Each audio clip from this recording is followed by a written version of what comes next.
Hello students, আমি সন্দীপ আচারিয়া। আমার চ্যানেলে তোমাদেরকে স্বাগত। তোমরা এইমাত্রই কিছুদিনের মধ্যেই মনে হয় কি তোমরা তো থার্ড সেমিস্টারের পরীক্ষা দিয়েছো। এবার তোমরা সবাই নিশ্চয়ই ফোর্থ সেমিস্টারের সিলেবাস সম্পর্কে একটু অকলন নয়। তো আমি তোমাদের কাছকে যে সিলেবাসটা নিয়ে আলোচনা করবো সেটা হচ্ছে বাংলা ডিএসসি বাংলা সিলেবাস।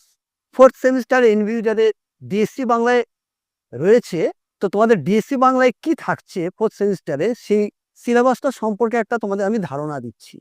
এবং পরবর্তীতে এই সিলেবাসের উপরে তোমাদের যে সিলেবাসটা আমি দিব তার উপর কিছু আলোচনা আমি একটু করে দেব। তা আজকে আমার যে বিষয়বস্তুটা হচ্ছে সিলেবাস সম্পর্কিত। পরবর্তী ভিডিও যেটা আসবে, যেটা তোমাদের উপন্যাস বা উপন্যাসের রূপরীতি আছে সেগুলো বিষয়ে আলোচনা হবে।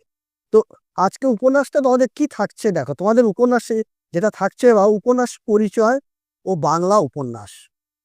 ডিএসসি বাংলার ফোর্থ সেমিস্টারে কি থাকছে সিলেবাসে? উপন্যাস পরিচয় ও বাংলা উপন্যাস। এবার উপন্যাস পরিচয়ের মধ্যে কি থাকছে দেখো। 1 নম্বরে থাকছে উপন্যাসের সংজ্ঞা, মানে উপন্যাস কাকে বলে। স্বরূপ ও বৈশিষ্ট্য, অর্থাৎ উপন্যাসের বিষয়বস্তু এবং তার বৈশিষ্ট্য।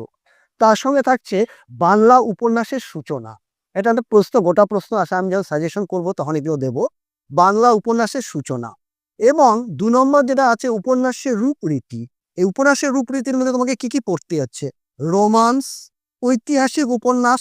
তোমরা সবাই জানো ঐতিহাসিক উপন্যাস, যেটা ইতিহাস আশ্রিত করে যে উপন্যাস লেখা হয় সেটা হচ্ছে ঐতিহাসিক উপন্যাস।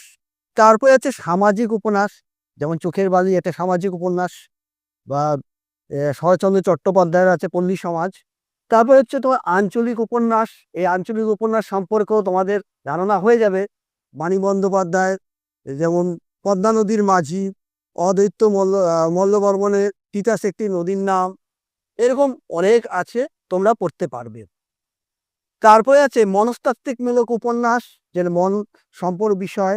রাজনৈতিক উপন্যাস, এই ব্যাপারে তোমাদের ধারণা হয়ে যাবে। তারপর হচ্ছে তোমার চেতনা প্রবাহমূলক উপন্যাস এবং আত্মজীবনীমূলক উপন্যাস।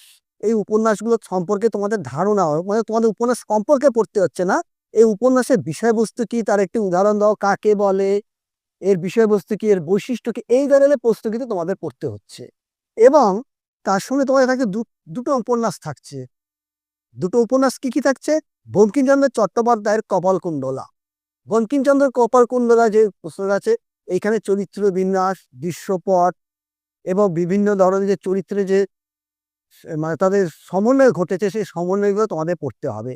এবং আরেকটা তো যেটা উপন্যাস পড়তে হবে, রবীন্দ্রনাথ ঠাকুরের চোখের বালি।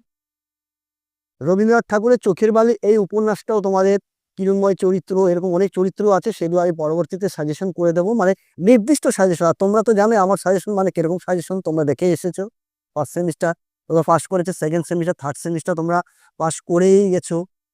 এবং ফোর্থ সেমিস্টারও আমি তোমাদের বাংলা সেরকম একটা উপন্যাস সাজেশন তোমাদেরকে দেবো, তোমরা সেটাই ফলো করবে, সেটাই আসবে। তো আমার ভিডিও আজকে আমি এখানেই শেষ করছি। পরবর্তী ভিডিওর জন্য তোমরা আমার ইউটিউব চ্যানেলে তোমরা নজর রাখবে।